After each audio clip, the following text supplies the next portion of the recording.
Welcome back to another episode of Between Two Plate Trees. My name is Brent Carter. We're at Starting Strength Dallas, and I am with one of our members, Greg. And Greg, you're approaching your 2-year anniversary. Yes. July 1st. Yes. That's pretty exciting. Very exciting. It's exciting for a number of reasons, because it also happens to coincide with Starting Strength Dallas's 2-year anniversary, which, if you're, doing your critical thinking, means that Greg was with us since the very beginning. Since day one, Greg has been here with us.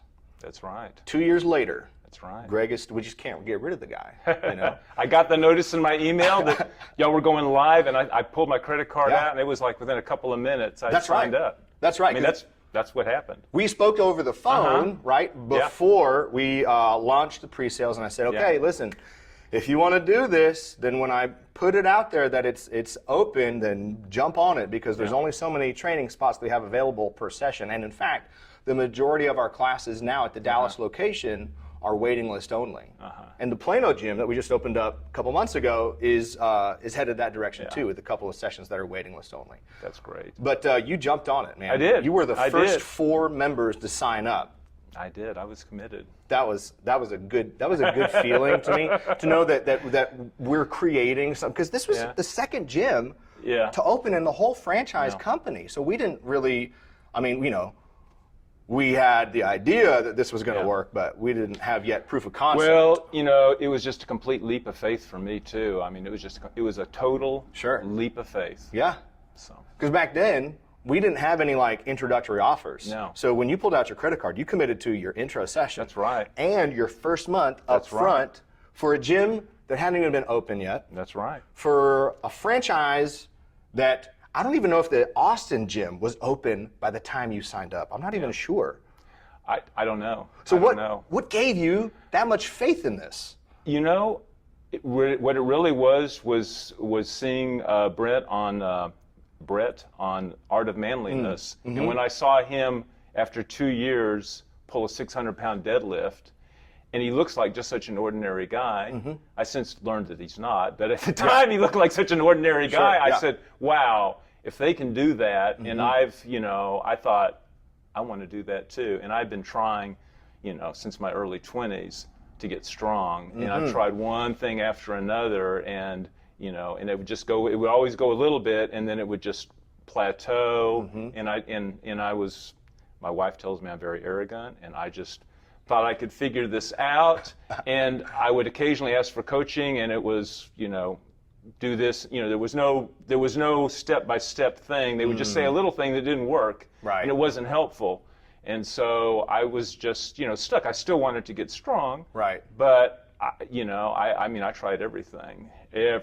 Let's talk about that a little bit. And we don't have to get into the weeds on every single program that you tried. Yeah, well, I don't remember them all. I was thinking about that over the weekend. And I have a box of logbooks, a big box of logbooks. And I thought about pulling it out to go through, but I just didn't have time. Sure. But I couldn't tell you all the programs I tried, but I can hit a few. Right. Well, I can hit a few. I can drop a few names. You did the whole 20-rep squat program, well, which is, that's the real beginning was when I was in college. I started out. I saw a Soloflex ad in, I think it was Playboy, and I said, man, for the articles. Yeah, I said, man, I want to look like that guy. Now I didn't know that guy was a professional gymnast. It was a model, and but it was pretty clear after, so I ordered the Soloflex, hauled it home from the FedEx depot on my motorcycle, into the shack that I was living in at the time while I was going to school. And then after a while, it was clear that the Soloflex wasn't going to work. I mean, I could tell. Yeah. So I built a wood power rack out of, 2x10s, and I trained with that for a while. And I was getting stronger with that. But of course it was a wood power rack. Yeah. And then, got married and things changed around, and after a while, after working for a few years, working long hours, I just saw myself in the mirror one day and said, oh my God, what have I done? So that's when I joined. In a good way, right? Yeah, well, no, I wasn't training, and I just looked so terrible. Oh, so then I joined. I misunderstood what you were saying. So then I joined Golds, and this was back when this particular Golds, it was started by a power lifter from A&M.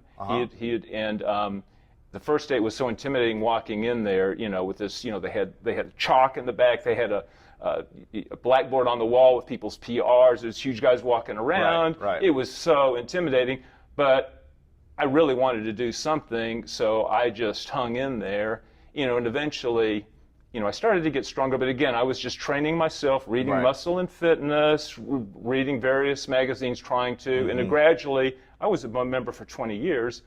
The gym changed locations. First, the chalk bucket disappeared. The blackboard on the wall with the PRs, the powerlifters disappeared. Do you remember about what year you joined, and then what year that started to change? I got the Solaflex in, I think it was 81, 82, and then I joined probably Gold's in around 86. Okay. And then I was there for 20 years. And eventually, I thought I was getting strong, but every time I would get my deadlift up to about 380, I'd hurt myself. I couldn't get past it. I would pull real hard. I'd have to go to the chiropractor. I'd get treatment. I'd go back down. I could never get, I think maybe I pulled, I don't know if I ever hit 400 or not. But, that was it. And I was always hurt, with that. So. And for the record, your deadlift is what now? I just pulled 430, last week. Nice. And I feel fantastic. Actually it was 435. Yeah, there you 435, yeah. So, and I feel fantastic. I'm not beat up, and I know that I'm going to keep getting stronger, which is ultimately the whole deal. Which never, with all the programs. So I did that. After I was frustrated, I tried Matt Fury's body weight stuff. Started, did the Russian swinging the kettlebells. I've got kettlebells still. Yes, indeed, they're dandy door stops, but I have a set of kettlebells, and I stopped with the kettlebells simply because as it got heavy enough to where you were getting a real training effort, I said, I'm just going to get hurt because you get that huge weight swinging down and you can just feel it jerking. That eccentric load. Yeah, and it was a big, massive jerk. And I said, this cannot be good for you. Plus, it's the number of repetitions that you're doing in order to get something done. So I just instinctively stopped that because I said, and I never believed that anybody could teach me based on all the stuff I was reading, because believe me, I have a wall full. I thought I could do this. The big key here is that I thought I could figure this out for myself. And I have a wall full of books, videos, et cetera, et cetera. But what happened here, what's different with starting Strength, is that because of seeing Brett from McKay pull that 600, I just decided I'm going to change everything. I'm just going to humble myself. I'm going to go to the gym, and I hadn't read the big book. I hadn't watched any videos from Rip other than what I saw in there. I just said, I'm just going to humble myself. I'm going to go in there. I'm just going to do exactly what the coach tells me, and I'm not going to think about it. I'm just going to try to do what they tell me to do to the best of my ability, and that's what I've been doing for the last 2 years. You signed up for the gym having not even read Starting Strength yet? No. Now, I didn't know that. No, and I just figured everybody who had signed up for the gym before we had even opened was just that bought in that they've already read all. And again, I'm a reader. I have a wall full of training books. I have High Intensity. I've got Arthur Jones. I've got all this stuff. I'm familiar with all this stuff. I have but I just decided I've done this for a long time and it has not worked for me, and I'm just going to do something different. And it was a pure leap of faith. It was a pure leap of faith on my part to change things totally. And I'm still doing it 2 years later. Right. I have his book. I actually have all 3 editions because I wanted to compare how the training changed. You got a copy of the first edition? Oh yeah, I got a copy. Oh yeah. eBay or? Yeah, eBay or something. But I have all. I was really interested initially. I wanted to see how the method had changed over time because this is who I am. Yeah. But my philosophy is that I just said, I'm just going to continue doing what initially you and now Jordan tells me every week. Right. I'm going to focus on doing that to the best of my ability, and it's never perfect. There's always something I know, and Jordan knows, that I could do better. Sure. And so I haven't opened those books because it's just going to confuse me. So you've bought the books. You haven't even. Oh, I haven't read them. No, I haven't read them. I've read a little bit, and they're excellent. They're textbooks. They're wonderful. But for me, the reason that after 2 years, I'm still gaining. And most importantly, I'm going to be gaining. I don't know how long I'm going to keep gaining, but I expect it to be a long time. You're how old? I'm 61. 61. And I don't see any stopping on the gaining. Now it's slower. Sure. but it's still gaining. And, Right. and every workout is a challenge, and I feel a slight improvement every workout, and that's what I want. And so since this is working, unless I want to be a coach, I'm just going to focus on listening to the coaches, doing what they tell me, and as soon as I can finally get rid of all the cues and just have Jordan say, good. Once I get to that point, and I haven't gotten to that point yet, then maybe I'll read the book. Listen, it's not going to happen. I know it's not going to happen. I mean, It's not it'll gonna happen on the warm-up sets. Yeah. On the warm-up sets, Well, they're not watching the warm-up sets right? anymore. But We're watching. Just no, I know they are. No, I do. I get cues on those too. There's always something that you're gonna have to work on. But that's what's worked with me. And again, this was after a long, however long it's been, 40 years. This is coming to starting strength. Nothing else on my own has worked, and so it's a coaching here, and so I'm paying for the coaching, right?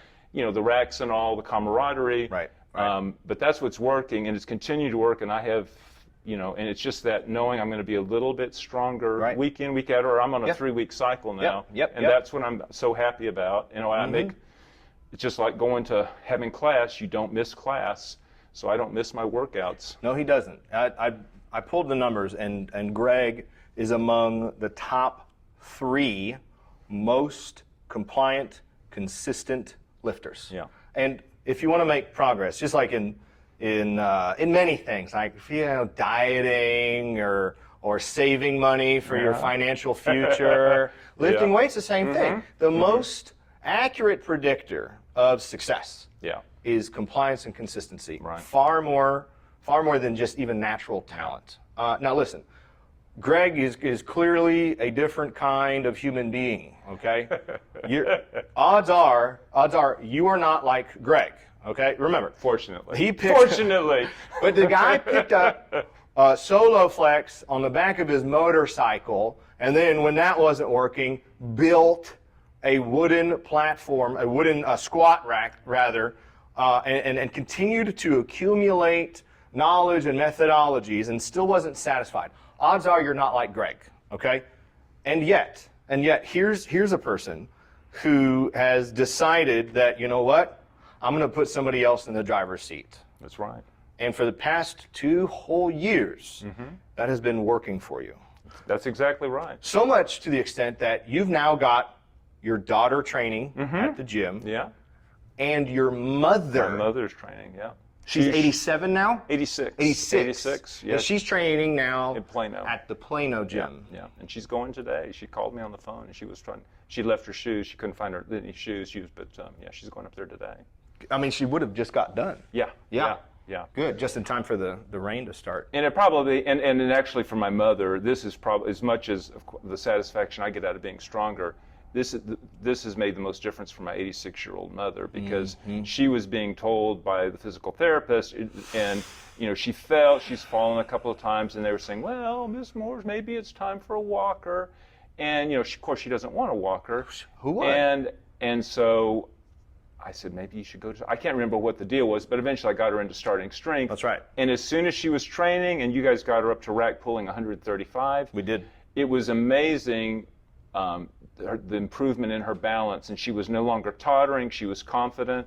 She was out taking walks. It did everything. And they still tried to have her on these little balance courses, but it is just so obvious that it's the training. The balance training comes from here on the platform, deadlifting, squatting, and not falling over when you're deadlifting, and the coaches here during the COVID crisis, I was training her at home, right? And I was trying to get her down from the rack to pulling off the floor.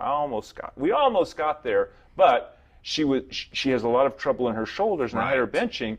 But when she came back and y'all started coaching her, you guys got to have her pressing, and that is incredible, because she never thought she could raise her arm overhead, and she is now pressing, and of course that improves her balance, and that gives her the mobility to reach up and take things out of the shelf. Right.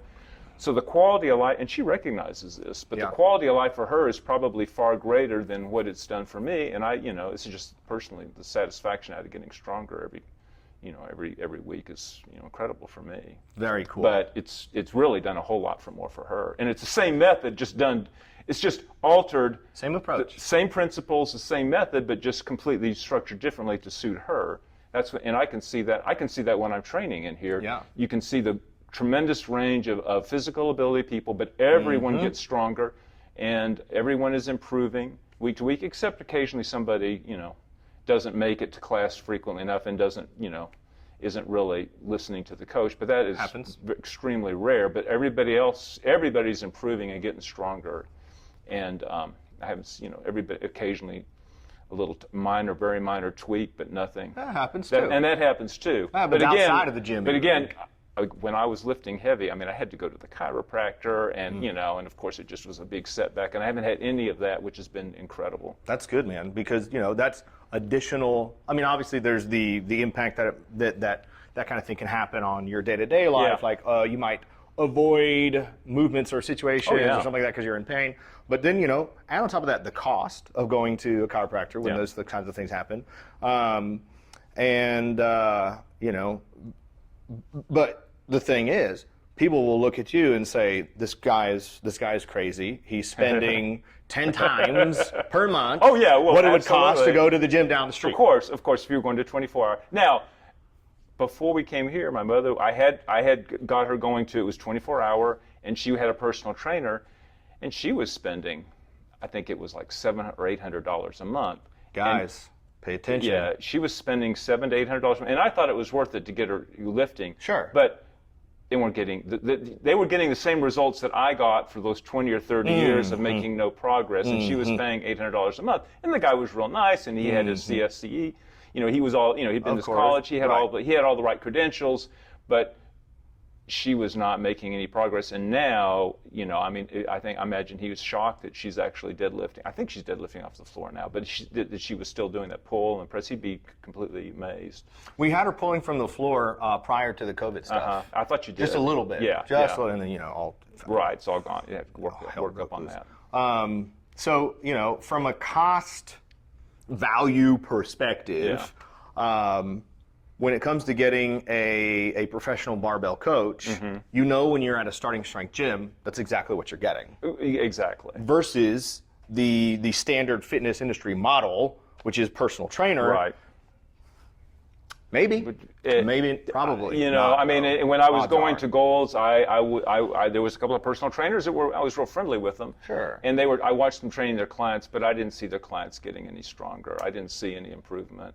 Yeah. And I had no desire to spend the money to go with them because I didn't see them. It didn't even occur to me to do that because I wasn't seeing any improvements. If I had seen somebody, go from 135 to 315 on the deadlift, that totally changed my outlook. So if there had been a starting streak in the gym, but of course there wasn't because it's not set up for that at all. Right.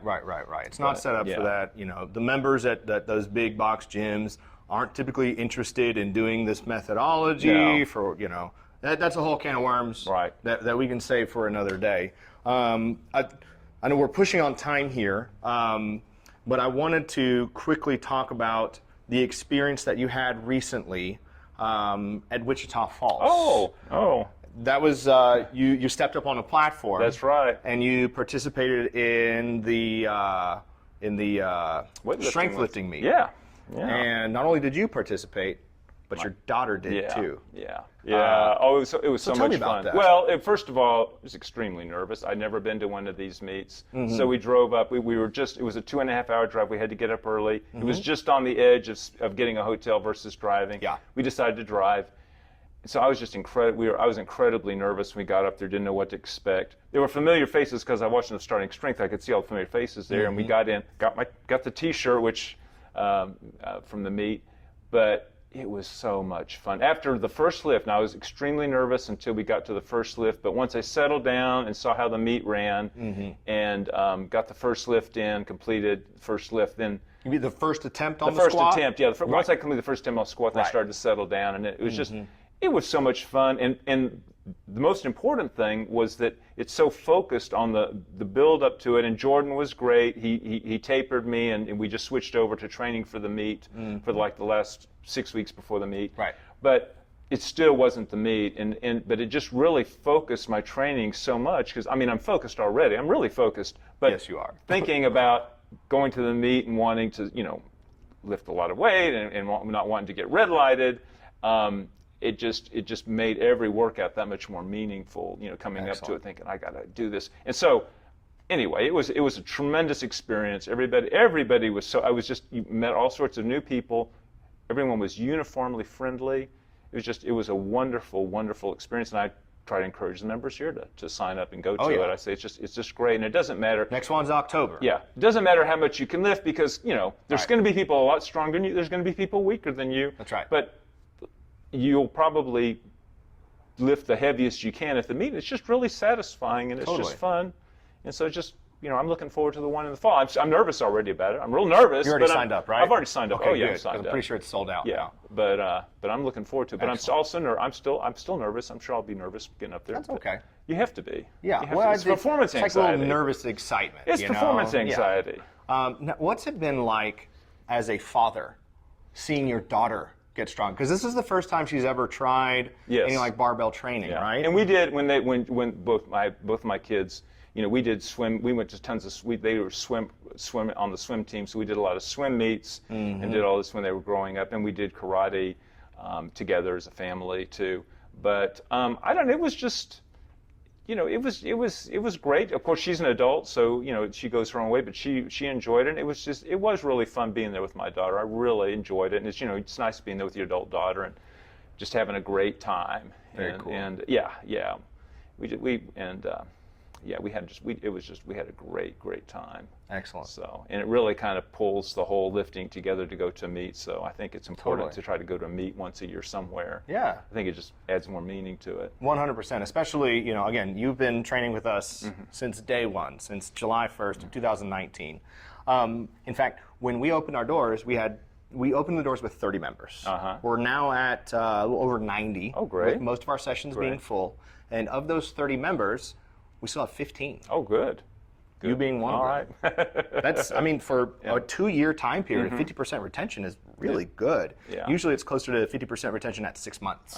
And so we've gotten to 2 years now with a lot of you guys. Well, it's probably because everybody's seeing the improvement every week. I mean, you're getting a return on your investment because you are getting stronger, and it just feels great to be strong. It just really feels. It doesn't matter what you're doing. It just feels really great to be strong. Excellent. And, solid. Well, here's to another 2 years, man. All right. Yes. Let's do this again in 2 years from now, okay? We'll do it. You'll be 63. Yes. And you'll be deadlifting. We'll see. Well, I don't know, man. We'll see. I'd like to say 500. Of course, yes, at least 500. You're at 435, yeah. I got 435. I hope it doesn't take 2 years to get to 500, but really, the key for me is it's just the process. I don't really look at the goals. Yeah. I just look at I just look at doing what Jordan says, and I know the weight's going to go up a little bit, and I just want to complete those lifts. Yep. At the next weight, my goal is to complete this workout at these weights. Then the weight's going to go up a little bit, and my goal is to do the next one. So I just do the process, and just like water eroding the Grand Canyon, it works its magic over time. That's right. And that's my approach. Consistency and compliance is what generates the results that you want. Okay. Yeah. So, my program gets. Because I'm here and I'm being coached. Right. They can watch what I'm doing, and they just and used to Jordan would pull me off something before I thought I had a little bit more in it, and I'd say, well, Jordan, I'll do it, but I don't like it, I think I could do a little more, but I since stopped doing that because part of the reason is I'm getting stronger, but I'm not sore, I'm not whipped, I sleep great at night, Right. and I did have there were a couple periods where it was too much weight too soon, and I was getting really sore, but now I pulled more than I've ever pulled in my life. There you go. I sleep great, I'm not sore, and I just keep getting a little bit stronger, so. That's what it's about, man. And as long as I'm getting a little stronger every week, eventually it'll be a big number. That's right. Small changes that accumulate over time. So it's not a speed thing. And to be honest, I see the guys in their 20s and their 30s. Of course, they lift a lot faster, and wonderful, great for them. Right. And it's wonderful seeing these people get stronger, and I'm stronger than they are, and after a while they pass me, and there's a little bit of kidding going along with that just for fun. Sure. It's fun. Sure. But it's wonderful seeing people get stronger, and the young guys and young gals that get. Seeing them shoot far ahead is just great too. And Absolutely. just seeing and you just realize the difference in people's physical abilities, and so you don't hold yourself up because you say, well, I've got I have my strengths and they have their strengths, Right. and it's not like Some things I can do better, and some things I can't. Sometimes it's may not be physically, but sure. So anyway, it's just that's the other great thing about being in here with the structured program. And slight unrelated, my wife teaches Suzuki violin, and this is where it's very difficult to play the violin musically. And the program that Rip has developed is very similar, to Suzuki, where they just go. It goes. Even though that's you're training a skill, it's not strength lifting, but they've figured it out, and they go step by step, and they're playing the same music, just like we're doing the same exercises, but you can see the changes as they go along, and they add little bits to it. And it's just like in here, you add it, you see the strength, and you can see how people are improving because everybody's doing the same exercise, because y'all have found the 5 exercises that work, that build strength for the whole body, and we're not doing goofy stuff. And I've done plenty of goofy stuff. And yes, I do have a Boso ball. I did do squats on the Boso ball. Yes, I did. I did do that. I did do that. That's okay. Yeah. That's okay, because you train with barbells now. Yeah. And that's right. That's right. A lot of us have the same story. I tried everything. Me too. Listen, buddy. Yeah. I did West Side Barbell for Skinny Bastards. That was the name of the program. Of course. That was the DeFranco program. And I missed that one. I missed West Side. Oh, dude. But I did do high intensity. I did have Mike Metzer, and I do have Dorian Yates Blood and Guts video on VHS. I do have that. Let's get nasty. Oh, it's great. Let's get nasty, it's grinding it up. That's all fun and good and well and everything. And you can try Jay Cutler's 5-week bicep program, but I'm telling you, folks, it's not going to work. Yeah. You're not Jay Cutler. I'm sorry. You're not Dorian Yates. I'm sorry.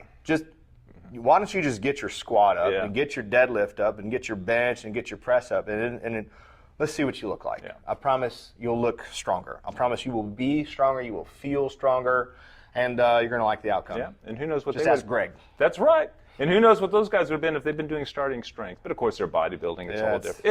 It's a different deal. Absolutely. Yeah. Totally. Well, anyway, thanks, man. You're welcome. 2 years from now. All right. Absolutely. We'll follow up again. Okay. See some other folks in here too, because it's great getting strong. It's great getting strong. Absolutely. When you've tried everything and nothing has worked, except just a little bit, but when you can just keep improving and it keeps going up, that's wonderful. That's right, It's worth every penny. It's worth every penny. You bet. Appreciate that. All right. All right, buddy. I'll see you next time.